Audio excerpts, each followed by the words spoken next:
আটা না ময়দা, কোনটি আমাদের শরীরের জন্য ভালো? নমস্কার বন্ধুরা, আমি মৃত্যুঞ্জয় আর আপনারা আছেন সুন্দরবন আরসিএম ইউটিউব চ্যানেলে। আজ আমরা জানার চেষ্টা করব আটা না ময়দা, কোনটি আমাদের শরীরের জন্য ভালো বা উপকারী। আজকাল অধিকাংশ বিস্কিট কিংবা নুডলস বা বেকারিজাত প্রোডাক্টে ময়দাকে অগ্রাধিকার দেওয়া হয়েছে, আর আমাদেরও খেতে ভালো লাগে, তাছাড়া দেখতেও সুন্দর এবং দামেও কম। তাহলে প্রতিটা বড় বড় কোম্পানি যখন ময়দাতে অধিক পরিমাণে ব্যবহার করছে, তার মানে ময়দা আমাদের শরীরের কি উপকার করছে না ক্ষতি করছে, সেটাই আজকে জানার চেষ্টা করব। প্রথমত আসি কি উপাদান থেকে তৈরি হয়। আটা এবং ময়দা দুটোই কিন্তু তৈরি হয় গম থেকে।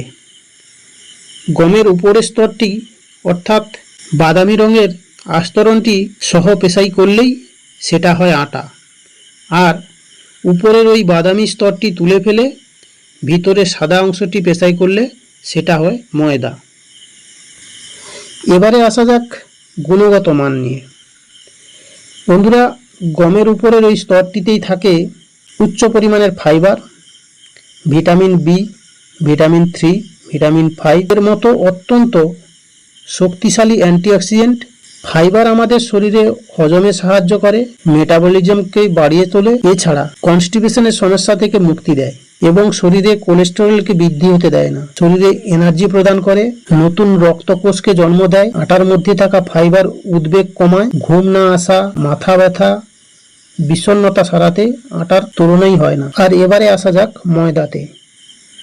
ময়দা বানাতে আটাকে পরিশোধিত করা হয়, আলাদা করা হয় খোসা। সুন্দর শুভ্র চেহারা এবং মসৃণতা আনার জন্য রাসায়নিক উপাদান দিয়ে ব্লিচিং করা হয়। এই কারণেই ময়দা দেখতে সাদা ধবধবে হয়। ময়দাতে গমের তুলনায় কিছুই নেই বললেই চলে। ময়দাতে সমস্ত রকম জরুরি ভিটামিন এবং ফাইবার নষ্ট হয়ে যায়, ফলত ময়দা শরীরের কোনো উপকারেই লাগে না। ময়দা রক্তে গ্লুকোজের পরিমাণ বাড়িয়ে দেয়, ফলে ইনসুলিন তৈরির মাত্রা কমে যায়। এর ফলে ডায়াবেটিস হওয়ার সম্ভাবনা বৃদ্ধি পায়। ময়দা কোলেস্টেরল বৃদ্ধি করে, ফলে শরীরে মেদ বৃদ্ধি পায়, ওজন বাড়ে।